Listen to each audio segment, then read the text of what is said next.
tenemos lo que es el modelo de gestión financiero.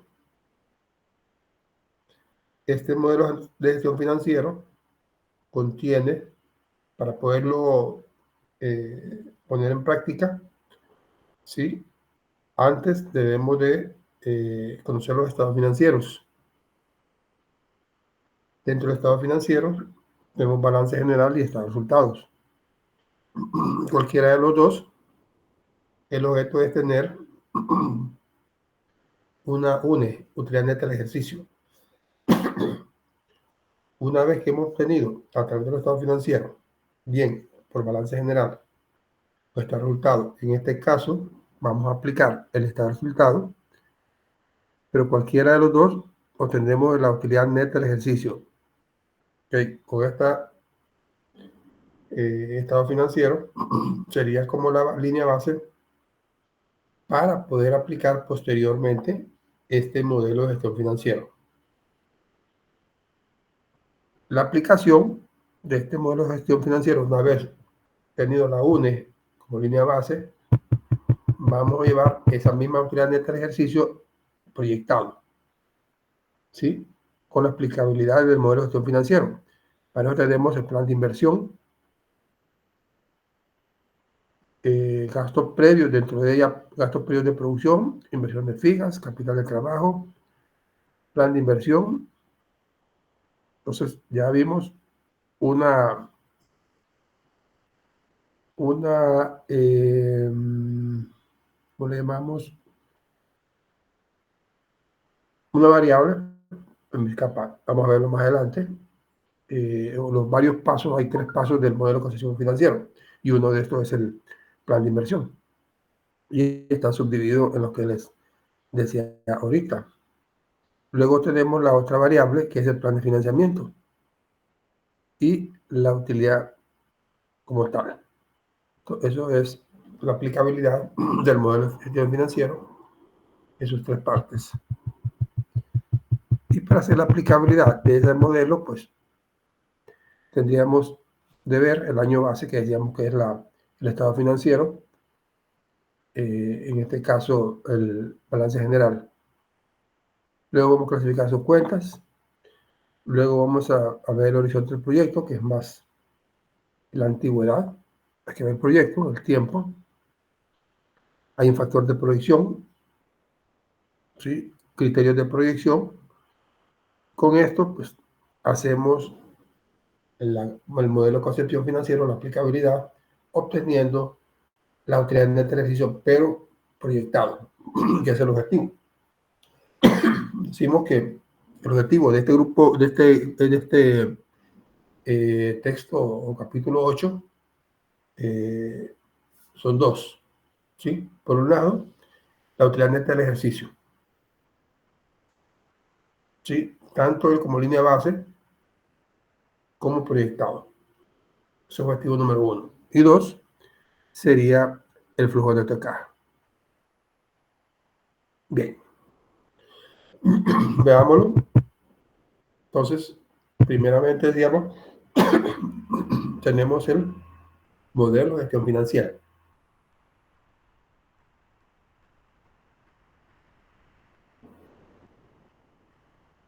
Entonces, ella tiene, decíamos, 3 variables. La inversión, decíamos que era plan de inversión, ¿sí? Financiamiento y utilidad.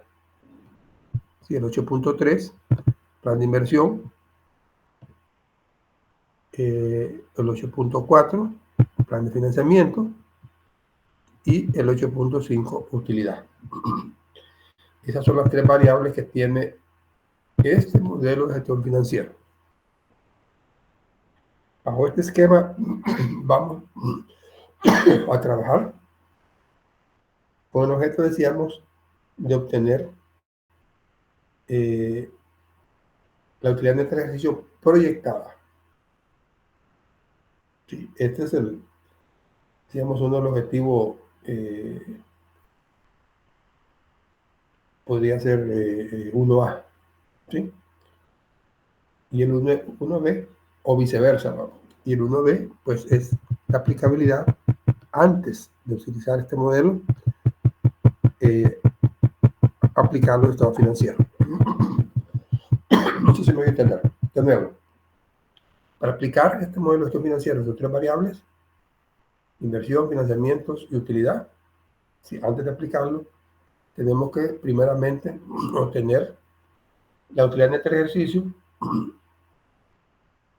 como línea base a través de los estados financieros. O sea, esto es lo primero que vamos a hacer ahorita. Calcular la utilidad neta del ejercicio a través de los estados financieros, en este caso, balance general y estado de resultado. La aplicabilidad acá es el que vamos a utilizar es el estado de resultado. Entonces podemos decir que ese es el objetivo 1B, o viceversa. Creo que tal vez el orden no altera. Bien.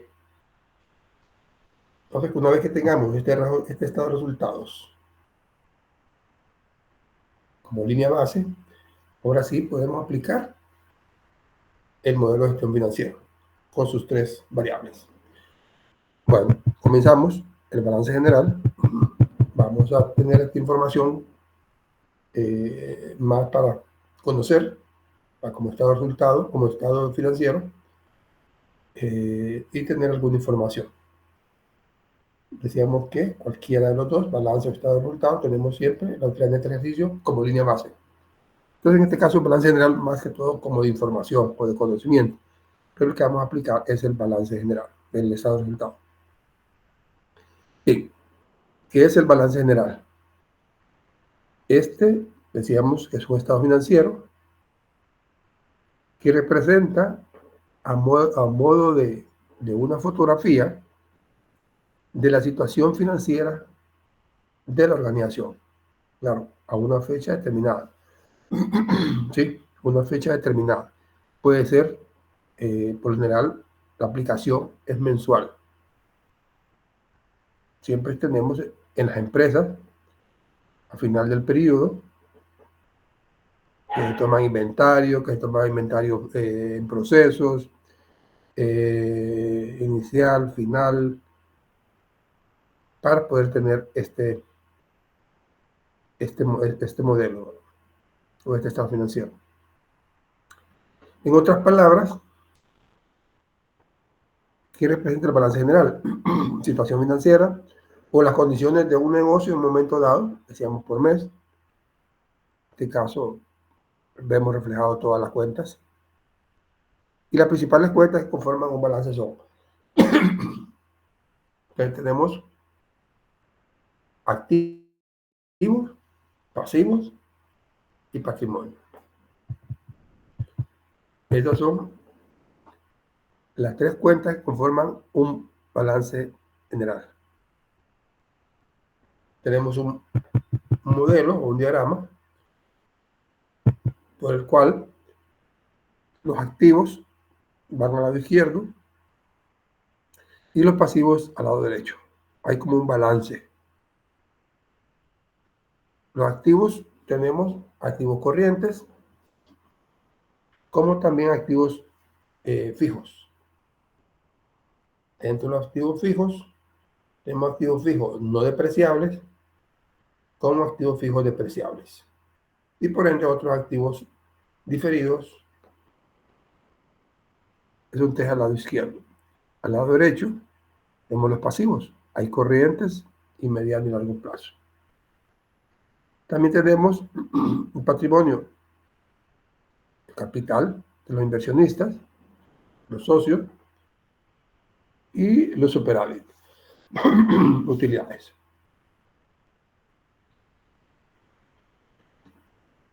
Por otro lado, tenemos también las reservas, utilidades apropiadas y por ende, al hacer la aplicabilidad de estas 3 registros contables, tenemos la utilidad neta del ejercicio, que es lo que andamos buscando. Entonces, hay una ecuación, un equilibrio financiero. Si miramos en el diagrama, aquí es igual activo igual pasivo más patrimonio. El balance, pues, es es un estado financiero estático y este muestra la situación de la empresa en determinado periodo.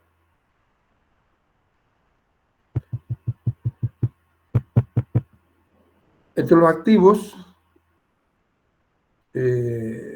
representan los bienes, los recursos y derechos de la empresa. Y los podemos clasificar como, por un lado, activos corrientes o circulantes. Dos, activos fijos. Dentro de los activos fijos tenemos no depreciables y depreciables.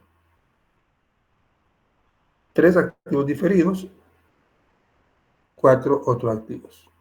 Esos son los cuatro registros contables en lo que corresponde a los activos. Dentro de los activos corrientes, sí, vamos a hacer referencia, vamos a ver cada uno de estos cuatro.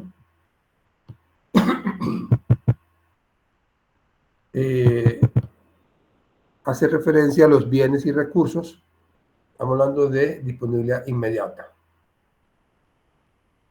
Y estos son ordenados de acuerdo con la liquidez de cada cuenta. Por ahí podemos decir que cuáles son activos corrientes, que es de acción inmediata. Caja, ejemplo. Banco, ejemplo. Entre otros como cuenta por cobrar, inventarios. Esto es dinero, decimos, prácticamente inmediato. Haciendo mención de eso, entonces, la cuenta de activo corriente, cajas, bancos, cuenta por cobrar, inventarios, en este caso, materia prima, productos en proceso, productos terminados, consumibles. Inversiones temporales, estos serían los activos corrientes o circulares. Circulantes. Entre los activos fijos son los bienes y derechos de propiedad de la empresa. El objeto de ser usado pero no vendido. Los activos fijos son duraderos, dice, si bien son duraderos, no siempre son eternos. ¿Por qué? Porque la misma registro contable obliga a ir depreciando esos bienes a medida que transcurre su vida normal. Entonces, mediante la apreciación, se va reduciendo el bien y se va registrando como un costo o un gasto, según sea el caso. Ahora, dentro de los activos fijos, en este caso no depreciables, tenemos terrenos, construcciones en cursos, ¿sí? Maquinaria y equipos de montaje. Estos son activos fijos no depreciables. Claro, en algunos casos muy específicos y que en nuestros países vuelven vulnerables, más por inundaciones, el terreno puede perder algún valor. Solo una circunstancia. Y vemos dos ejemplos, como la salida del norte, la ciudad del Ángel, viviendas que fueron notificados en un terreno donde hay una falla geológica. Y las autoridades estatales pues se dieron caso omiso y sucedió lo que sucedió. En la mitad de lo que es el proyecto, las casas se fueron dañadas. En otro caso decíamos para en el 98 fue el mismo, ¿no? Que es inundable esa zona, la primera avenida de Comayagüela. Todos esos terrenos en su momento se vinieron para abajo, su plusvalía. Entonces, situaciones como esa, ¿verdad? Puede volverse vulnerable el terreno y perder su plusvalía y depreciarse. Luego serían activos fijos no despreciables. Activos fijos despreciables, edificios, decíamos, mientras esté en construcción no se desprecia. Pues ya entra en uso, los edificios se van depreciando y por ende para mantenerlas se hace un mantenimiento. También decía los activos fijos no despreciables, la maquinaria de equipo, pero mientras esté en montaje. Una vez que echa a andar este proyecto de montaje de una empresa, entonces la maquinaria se va depreciando. Igualmente, muebles y enseres y vehículos. Y por ende, pues decíamos anteriormente, la parte contable se va registrando su depreciación a partir de su vida útil.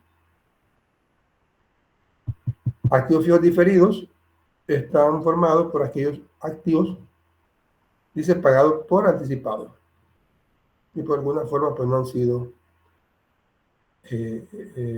hecho mención en su estructura de costos.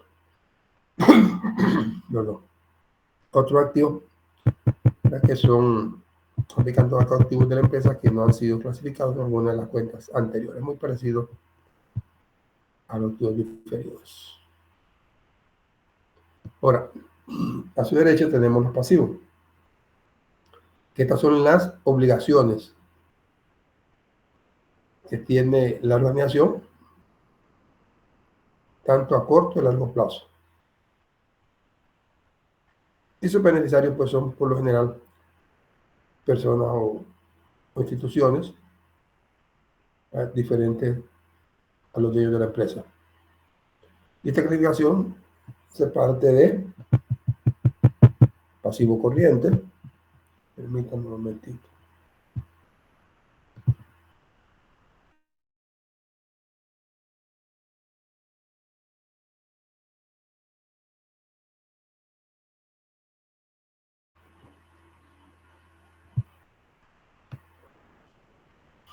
Los pasivos corrientes son obligaciones financieras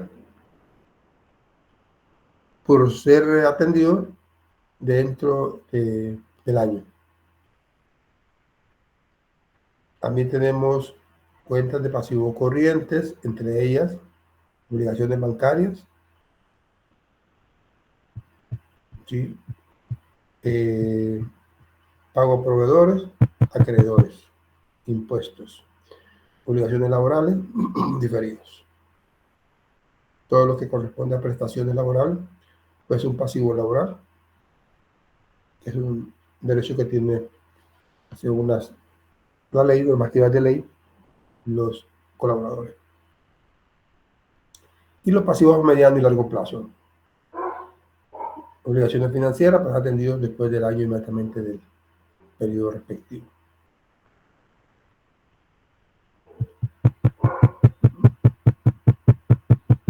Y cuentas de pasivo a mediano y largo plazo, pues obligaciones bancarias y financieras a mediano y largo plazo. Las obligaciones podrían ser por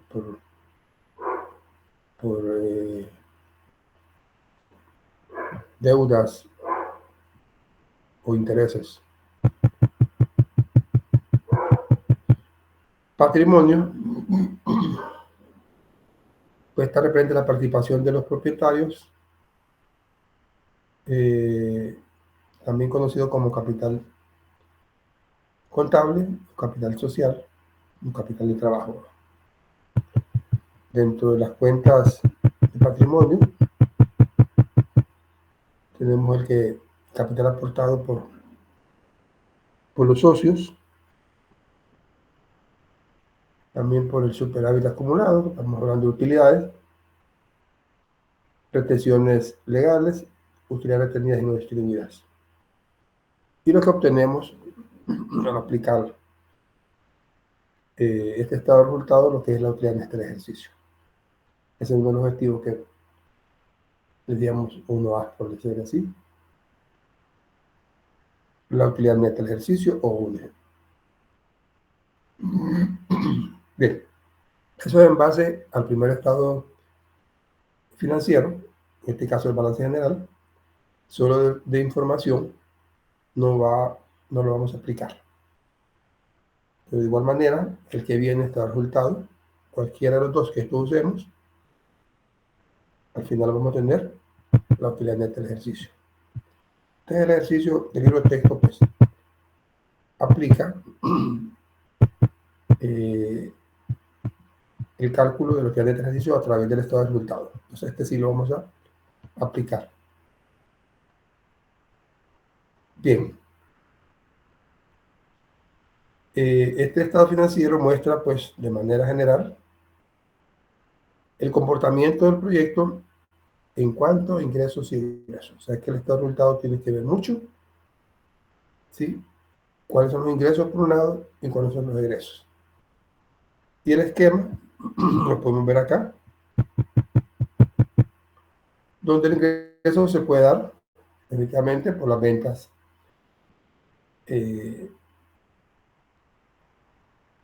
obtenidas en un periodo dado. En general son mensuales, los estados financieros son mensuales. Una vez que tenemos ingresos por venta, recordemos que lo que vamos a buscar aquí es la utilidad neta del ejercicio, ¿sí? Entonces, ingresos por ventas, pero hay costos de producción. Dentro del costo de producción, tenemos costos fijos, costos variables, ¿no? Y obtenemos la suma de ellos, tenemos los costos de producción. La diferencia entre ingresos por ventas y costos de producción, tenemos la utilidad bruta. De igual manera, tenemos gastos operacionales. Los gastos operacionales pueden ser gastos administrativos, pueden ser gastos de marketing. La suma de ellos, pues, tenemos los gastos operacionales. La diferencia con la utilidad bruta, tenemos la utilidad operacional. Por ahí tenemos gastos financieros. Claro, en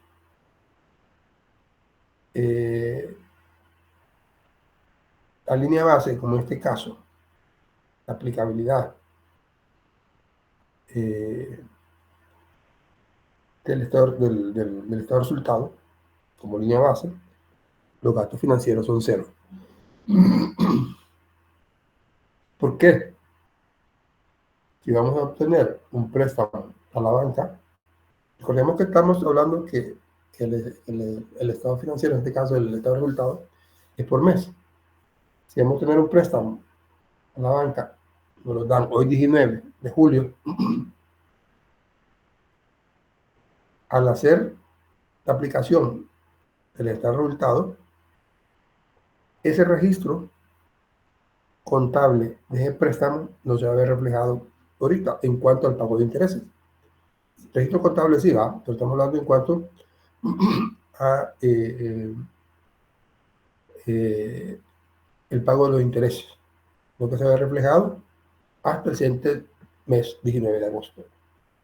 Entonces, por eso los gastos financieros, si lo vemos en función de mes, los gastos financieros por préstamo se va a ver reflejado en cero. Bien, ya así cuando hagamos la proyección, ahí se va a reflejar año a año. La diferencia entre la utilidad operacional menos los gastos financieros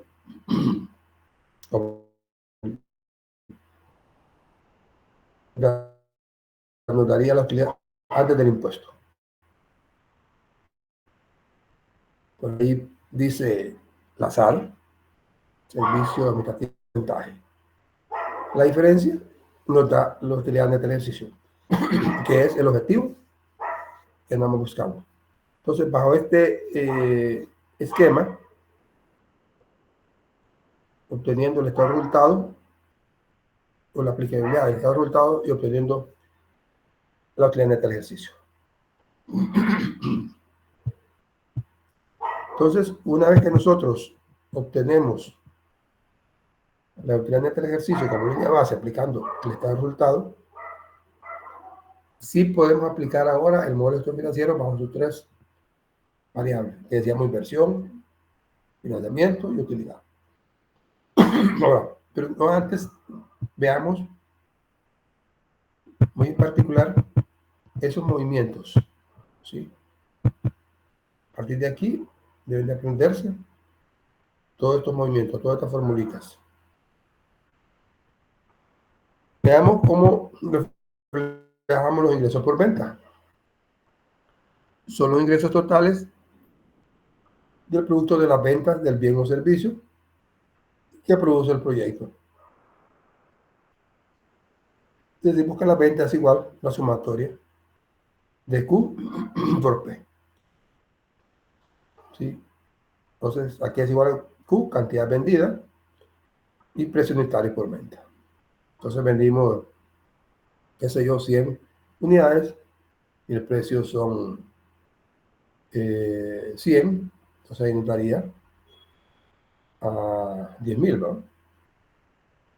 Por decirlo así, ¿no? Ese es el ingreso por venta. Entonces ya tenemos ventas, ya tenemos ingresos, pero ahora bien, esto es marcado dentro de una empresa que tiene costos de proceso, que fabrica, ¿no? Poco diferente a los costos por servicios, en cual no hay producción. El giro de la empresa pues solo es eh, la comercialización. Pero el proceso es muy similar. A salvedad que no hay costos de producción, como en este caso, vamos a ver ahora. Entonces, entre los costos de producción, decíamos que es la suma de los costos fijos más costos variables. Acá tenemos costos fijos más costos variables.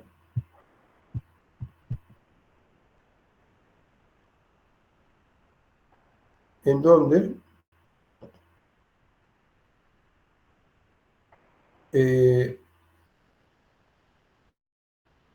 B, o costo variable, es igual a la cantidad por su costo unitario.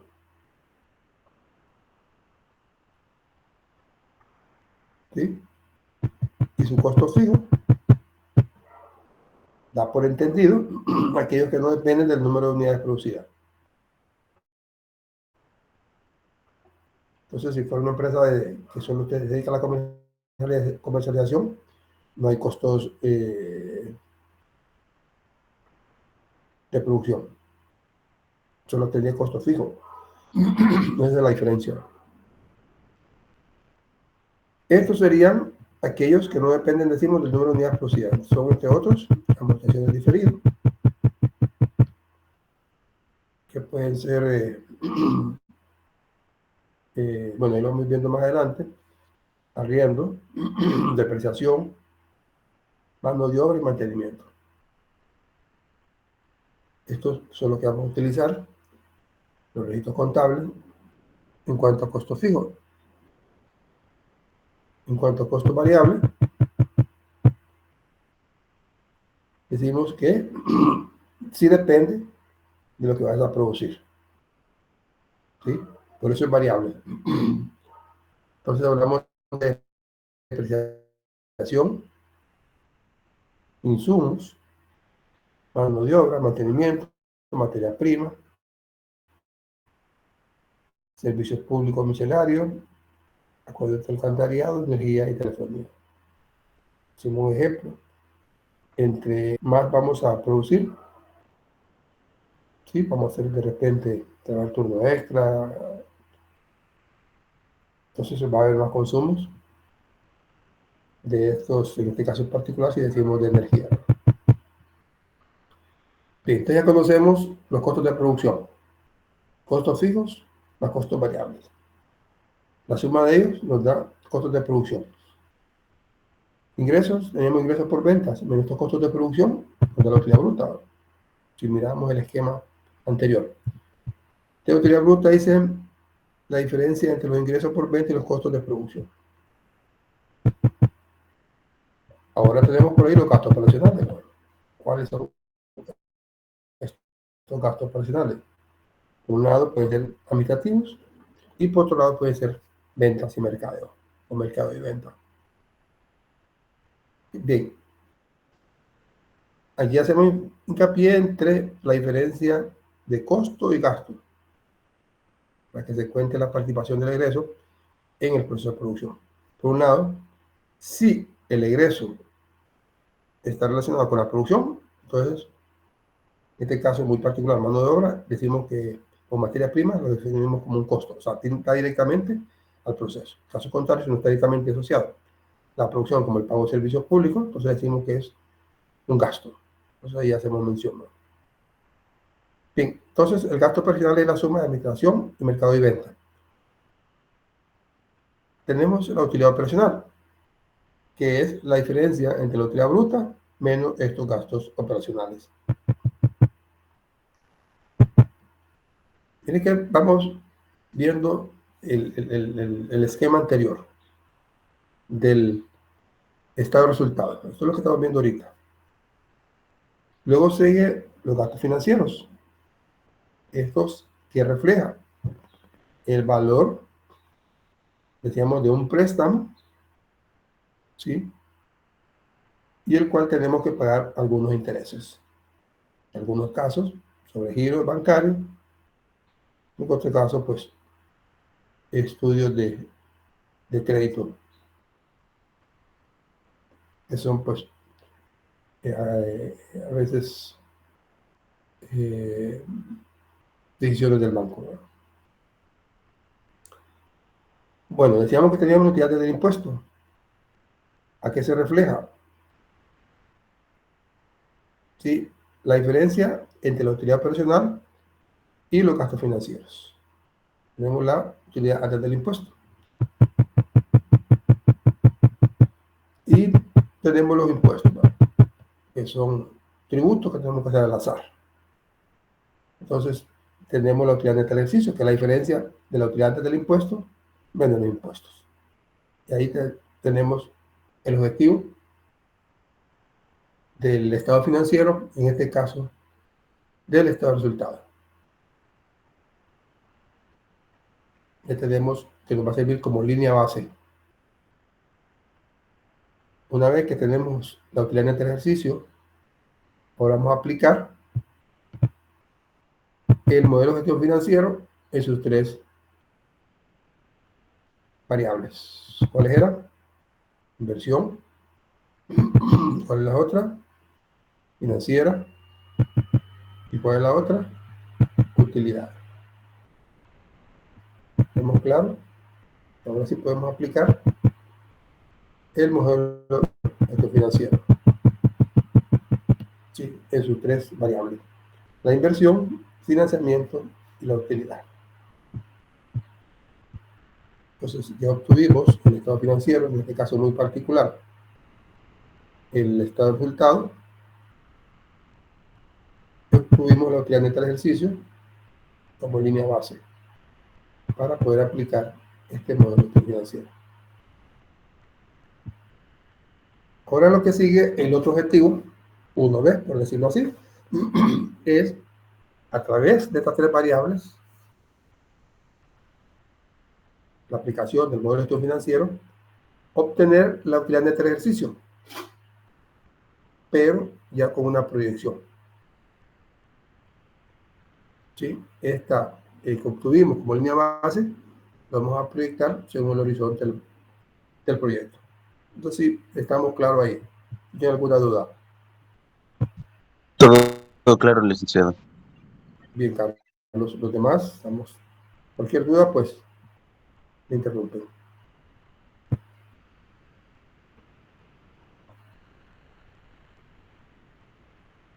Vamos a ver la primera variable, en este caso, plan de inversión. Decíamos que son 3 variables que vamos a ver acá, ¿no? Plan de inversión, plan de financiamiento y la utilidad.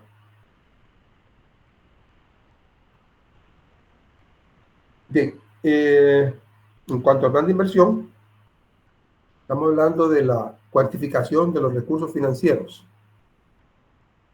que se requiere para la ejecución del proyecto.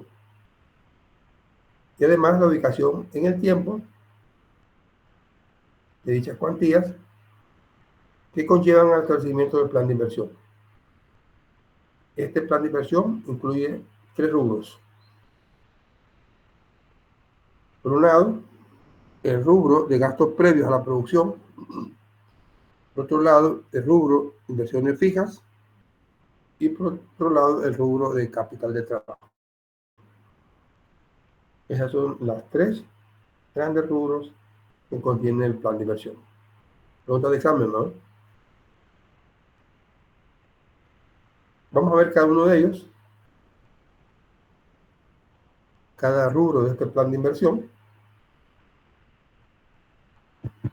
Tenemos el rubro de gastos previos a la producción. Estos son gastos que son realizados, ojo, antes del inicio de la operación del proyecto, que no van a constituir compras colectivos fijos. Dentro de estos gastos previos de producción, tenemos las siguientes cuentas. Podría ser el caso: sueldos, salarios, viajes, viáticos, capacitación de personal en el periodo previo a la producción.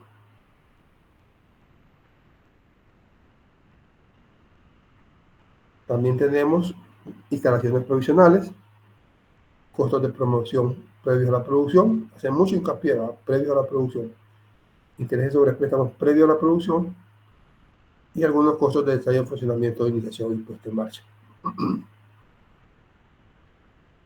Ese serían los gastos previos de producción en su primer rubro. Segundo rubro, hablamos de inversiones fijas.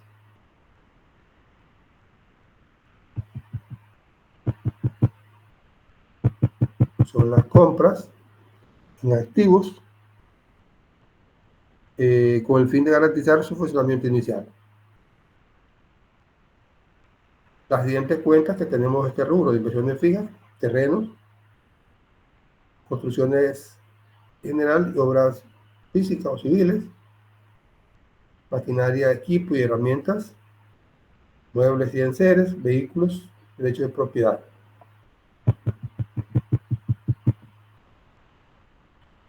El tercer rubro es capital de trabajo. Son medios financieros requeridos para las operaciones del proyecto de acuerdo a un programa de acción. Aquí pues tiene en 2 apartados este capital de trabajo, que puede ser por un lado activo corriente, como capital de trabajo bruto. Tenemos como capital de trabajo neto la diferencia entre el activo corriente menos el pasivo corriente. Y por ahí dice pues que el capital de trabajo neto se puede calcular teniendo en cuenta el ciclo de producción, venta, cobro, pago descrito a continuación. En este gráfico muestra el ciclo. El ciclo que tiene que ver desde lo que es el proceso, la comercialización, cartera de crédito y la cartera de esos créditos en pago. Otro pago que también que tiene que realizar la organización.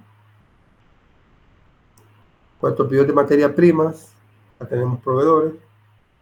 Por un lado, el eje de la Y, el eje de la X, créditos. Tenemos pedidos al proveedor,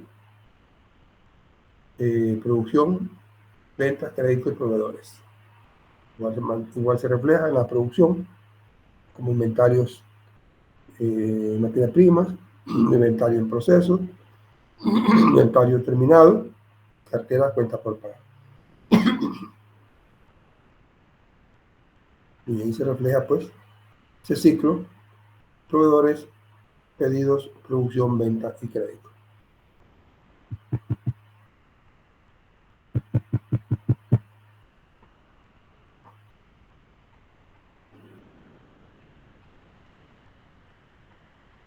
Bien, ese ejemplo no lo vamos a ver.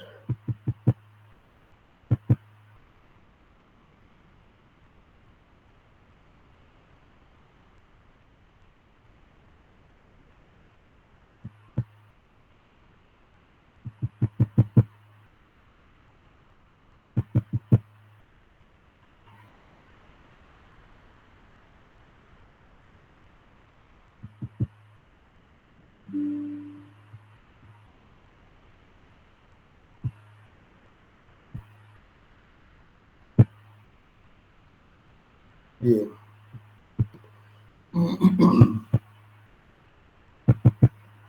Estamos en lo que corresponde al plan de inversión. Sí, ya estamos claros sus rubros. Gastos previos a la producción, por un lado, inversiones fijas, por otro lado,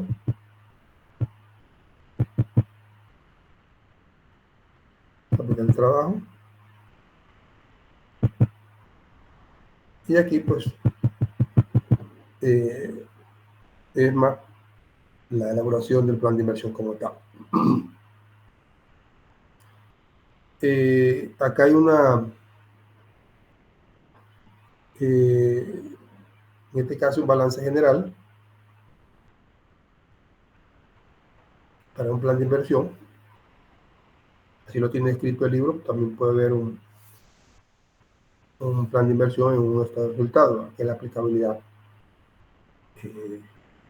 del libro texto. Está compuesto por gastos previos a la producción, que hablamos de activos diferidos, hablando de inversiones fijas, activos fijos, y como capital de trabajo, activo corriente. Y por ende, pues, bajo este esquema de estado financiero, en este caso el balance general, se obtiene el siguiente cuadro de un plan de inversión. Por general, el mismo banco, pues, puede ser un requerimiento a la hora de querer hacer un plan financiero, ¿no? Pedirlo, ¿no? O la misma empresa puede tener este modelo. Entonces, en este cuadro se refleja el plan de inversión y vemos las cuentas, ¿no?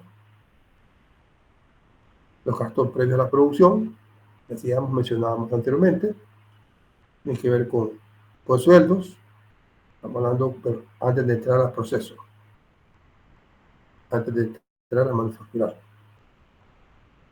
Capacidad del personal, habitaciones, certificaciones, algunas instalaciones provisionales, costos de promociones, publicidad, costos de ensayo de funcionamientos y por ende la iniciación y puesta en marcha. Todo esto es previo a producción y ahí está dado por periodo. Inversiones fijas, terrenos, posiciones generales, maquinaria, equipo, muebles, enseres, vehículos, derechos de propiedad y el capital de trabajo. Probablemente si vamos a buscar la siguiente variable, que es el financiamiento, debemos, o debe ser un requisito de la banca, pedirnos el plan de inversión, ¿no? Que de ahí pues, se puede segregar qué es lo que se tiene o qué es lo que va a invertir, pero que requiere un plan de financiamiento para esta inversión, ¿no? Entonces, este puede ser un modelo genérico, o el banco pues me dice haga este modelo si no lo tiene, pero la parte que registra contable debe tener distribuido de esta forma su plan de inversión. Es más, cuando estamos en la parte de formación, desarrollo empresarial, una de las herramientas principales que se enseña a los emprendedores, empresarios, es elaborar su plan de inversión. Bien, entonces ya miramos el primer variable que corresponde al modelo de concesión financiera. Si ya antes vimos el plan de inversión. La segunda pues sería el plan de financiamiento. Una vez pues que hemos establecido el plan de inversión, vamos a comparar contra los recursos disponibles, y de esta comparación pues es la que sale el plan de financiamiento. Por eso decíamos que es un requisito tener para un plan de financiamiento, plan financiero. No necesariamente, usted tiene que tener siempre su plan de inversión, más cuando va a iniciar con un emprendimiento.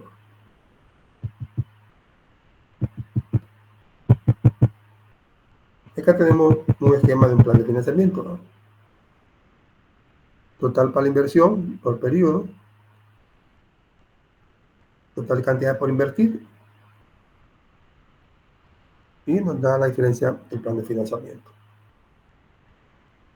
O sea, qué es lo que tenemos, qué es lo que queremos invertir, y por ende lo que no tenemos es lo que va buscando el financiamiento.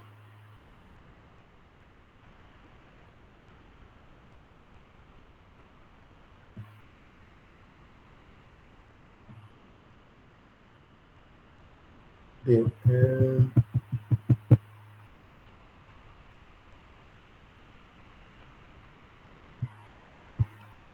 como estamos en la parte financiera, dice la compañía, no antes de ir a la banca, pues vamos a buscar un esquema, si tenemos cómo financiarnos internamente. Pues aquí hablamos, para buscar esta cantidad requerida, las empresas pueden recurrir a dos fuentes diferentes. Por un lado, la fuente de recursos internos. Tiene que ver con las utilidades, por un lado, que no distribuyó la empresa a sus socios, o por la reserva legal que las empresas pues deben hacer para garantizar su crecimiento. Entonces, una fuente interna podría ser las utilidades. Otra fuente interna, a través de la depreciación, recuerda que lo hablamos hace un momento, un activo fijo despreciable y un activo fijo no despreciable. En este caso, un activo despreciable, depreciación, vamos a ver el concepto, entendido como la pérdida del valor de un activo producida por factores como la edad, por el uso, la obsolescencia, el deterioro por el buen uso, debería ser, ¿no? Aquí nos da un ejemplo muy particular. Un computador, hablamos muy especialmente en cuanto a la parte de tecnología, cuando inicia el proyecto, a medida que vamos avanzando, pues va a ir perdiendo o va depreciando su valor. ¿Por qué? Por el uso de gasto, y puede convertirse en obsoleto. Es más, el mismo fabricante le dice cuántos años es la vida útil, ¿no? Y es cuando decimos lo de la reinversión, ¿no? ¿Se acuerdan? 5 años o 2 meses, cada 2 meses vamos haciendo una reinversión en función de su vida útil. Y entonces, también depreciación se entiende como el costo, valor del uso, de utilización o disponibilidad de un activo fijo despreciable. Y aquí nos muestra una gráfica que vamos a ver más en un campo práctico. ¿A qué es igual la depreciación? Estamos hablando de depreciación de recursos internos, ¿sí? Ojo, de recursos internos. D sería depreciación, es igual al CI, que es el CI, valor del activo, menos B sub S, que es el valor del momento, entre N. ¿Sí? Entonces la depreciación es igual al valor del activo menos el valor del salvamento. En muchos casos, el mismo fabricante le da ese valor de salvamento. Ya vamos a ir viendo ejemplos de eso. Ocurre muy frecuentemente podemos ver casos particulares de los vehículos. Bien, con la depreciación se logra financiamiento interno, por cuanto la compra del activo ocurrió en un tiempo anterior, ¿verdad?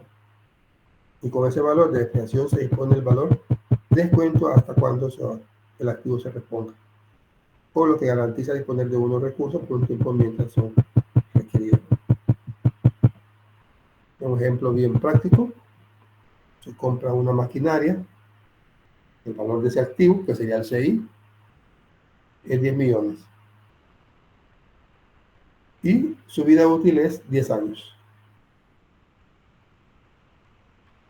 Dice, esta máquina, según el manual del fabricante, podrá venderse al final de su vida útil. Estamos hablando después de 10 años, la mitad de su valor de compra. ¿Cuál es el valor de depreciación durante cada año?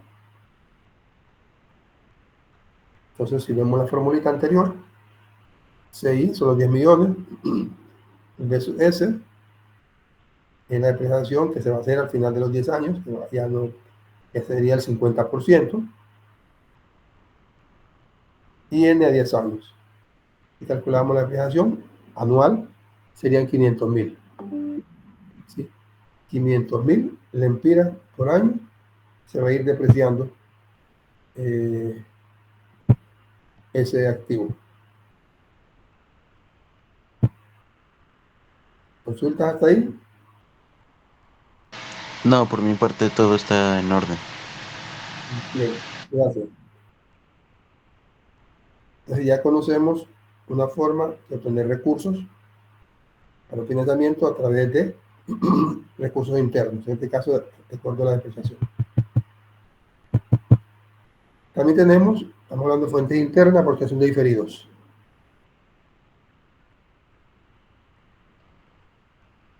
Que es el proceso a través del cual se va apartando fondos para reconocer como costo o gasto en la medida en que se va consumiendo activo diferido que ha sido adquirido en determinados periodos.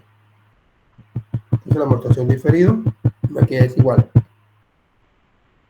al CI entre N. Ojo, en este caso el CI no es el mismo que vimos anteriormente, es el costo del activo. Ojo, no equivocarse. En este caso el CI es el valor del activo diferido. Ya vamos a ir viendo el ejercicio y vamos a despejar alguna duda que tengamos. Ojo, hacemos hincapié. La explicación es igual a CI menos B, valor de armamento entre N. Pero ahí es CI del valor activo. Muy diferente al activo diferido, en este caso que es CI sobre N. Entonces el CI es el valor del activo diferido. Bien, con eso, fuentes internas, podemos tener algo financiero o que nos sirve de garantía. Y decíamos el caso particular de los vehículos, ¿no? Ese dura 10 años.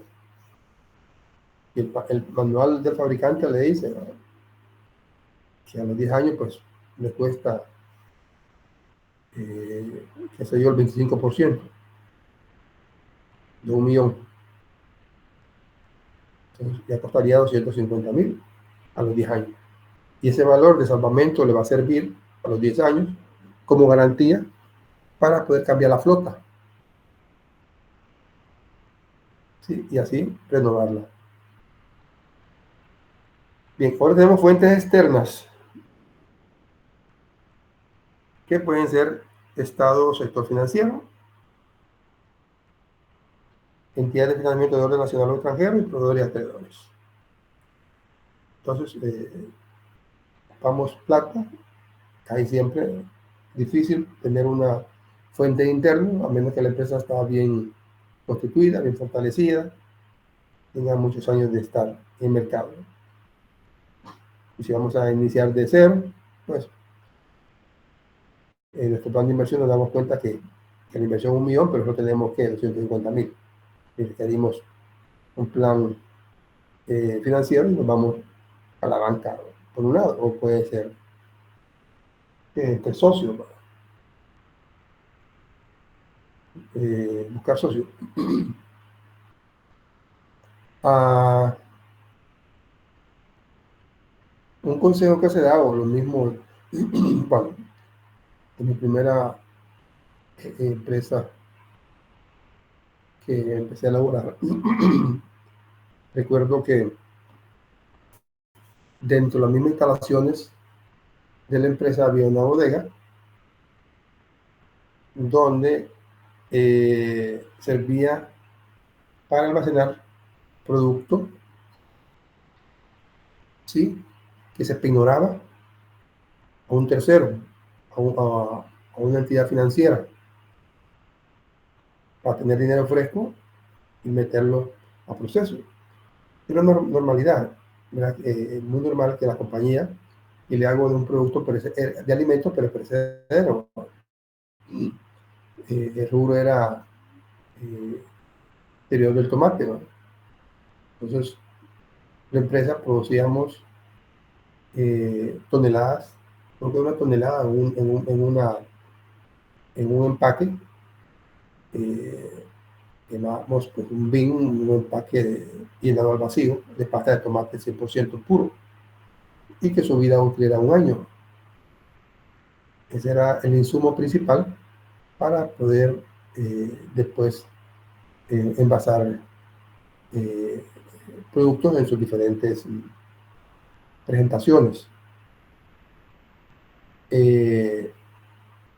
Almacena, producíamos la pasta a través de la fruta y era un trabajo bien arduo, bien fuerte, ¿no? 3 meses duro, porque la fruta,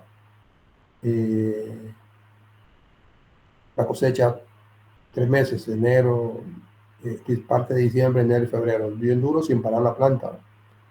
Entonces ya en marzo teníamos cantidades industriales de toneladas de pasta de tomate. Entonces ya como el siguiente trimestre se buscaba esa fuente de financiamiento y se daba en garantía estas toneladas de pasta. Y nosotros decíamos, ¿por qué esa modalidad? El inversionista nunca arriesga su dinero.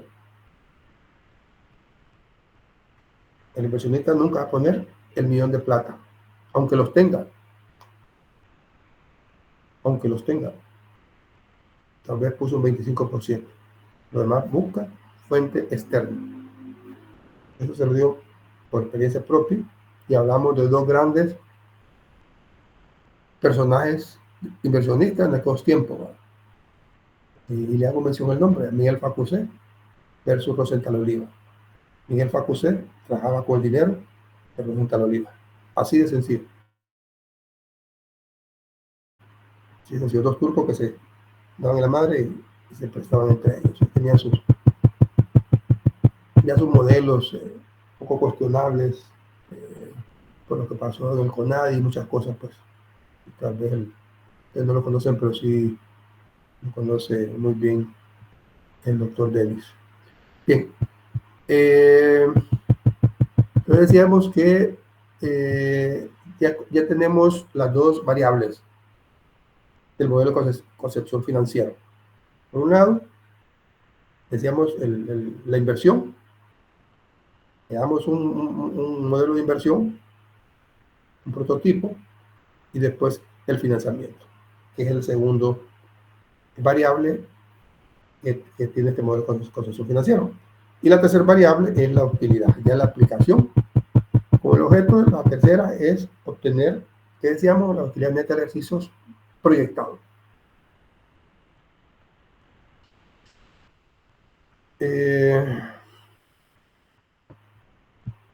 Entonces, quedarnos aquí.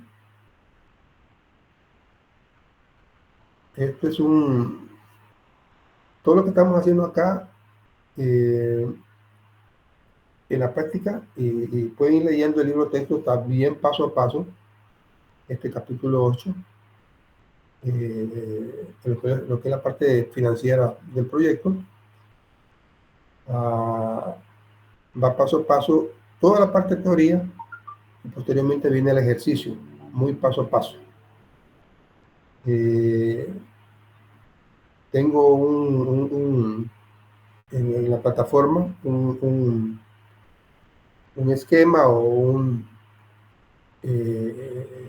plantilla en Excel. Recuerdo cuando empecé a dar esta clase, pues, ya días doy esta clase. Los jóvenes tardaban mínimo 3 horas para hacerlo a mano. Sí, sin embargo, 2 periodos y hice ese Excel, hice esta plantilla.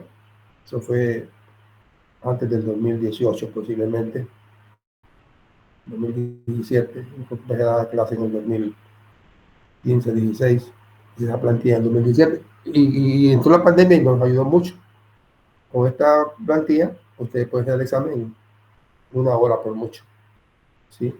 Entonces, por eso yo hago énfasis y critico de que no pueden hacer un examen hoy por hoy manuscrito, ¿no? Si tenemos la herramienta. Además, cuestiono que me hagan un trabajo en PDF. Inclusive yo reviso la declaración como 40 y algo.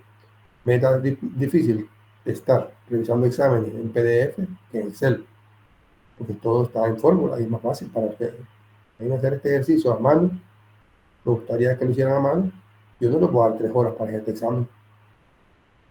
Si seguimos haciendo el ejercicio a mano o en Word. Por ahí me decían que no tienen la aplicación de Excel. Búsquenla. Hay pirateadas. Trabajan más. Y lo más que puedo dar acá para hacer este examen es 1 hora y media.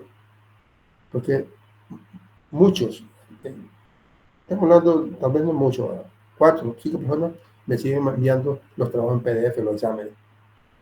Y eso es un trabajo extra para mí. No es que sea extra, sino que tener el cuidado de estar revisando.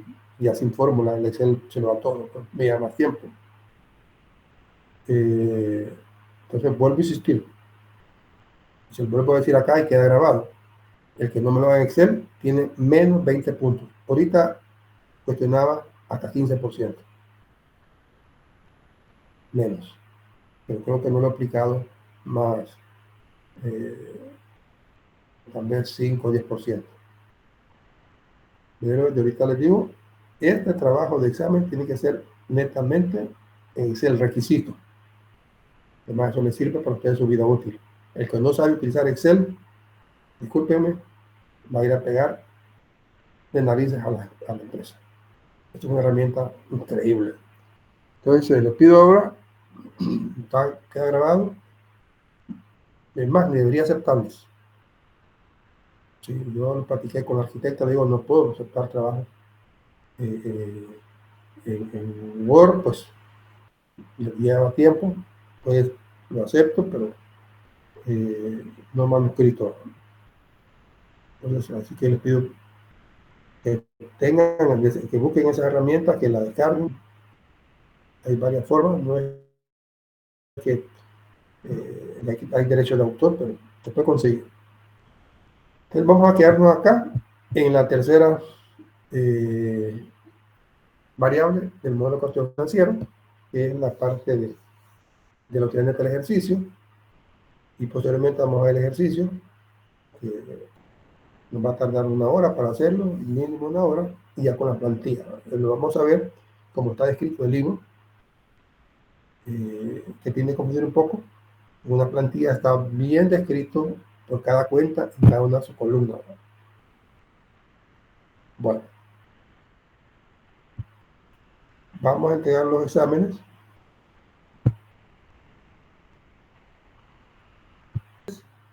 Que no han trabajado ni un minuto. Y luego el caso de Jeremías Alfonso, que desertó la clase y sin embargo, me da no sé qué ver los avances que ahí lo ponen en las tareas. Les voy a quitar puntos. Creo que les estoy quitando puntos porque no es posible. Hay que hacer criterios bien claros. El que no participa no tiene derecho. Bueno, yo estoy dejando a mí me ha pasado muchas experiencias. Yo estoy sacando mi maestría allá y el online, mi maestría online, que era de todos años paradigma, no lo aceptaba todavía, la autónoma. Creo que fue en el 2000. Mi trabajo de algo en manufactura, yo entraba a las 6 de la mañana, salía a 7, 8 de la noche de la empresa, llegaba a mi casa y todavía hacía algunas actividades al día siguiente de planificación. Yo teníamos el curso, era en línea, había personas de todo el mundo, era una universidad de España. Imagínense el caso muy cerca de mi experiencia en el grupo de trabajo, entramos a las 8 a trabajar en una plataforma, estamos hablando del 2000. Y la segunda vez tenía una compañera costarricense. No se me olvida y me sirvió de lección, y lo pongo de anécdota. La primera entré minutos tardes, en la segunda volví a entrar y me dijo la tica así, muy dura, ahora lo sentimos. No podemos permitir que entres tardes. Me sirvió de lección y tuve que retirar la clase, la perdí. Por mala administración de mi tiempo, por mi compromiso. Ahorita estoy sacando un taller latinoamericano, donde solo vemos 2 de Costa Rica y 2 de Honduras. De ahí todo Sudamérica. Increíble, es un tema, para que redundancia, de ecosistemas de innovación tecnológica.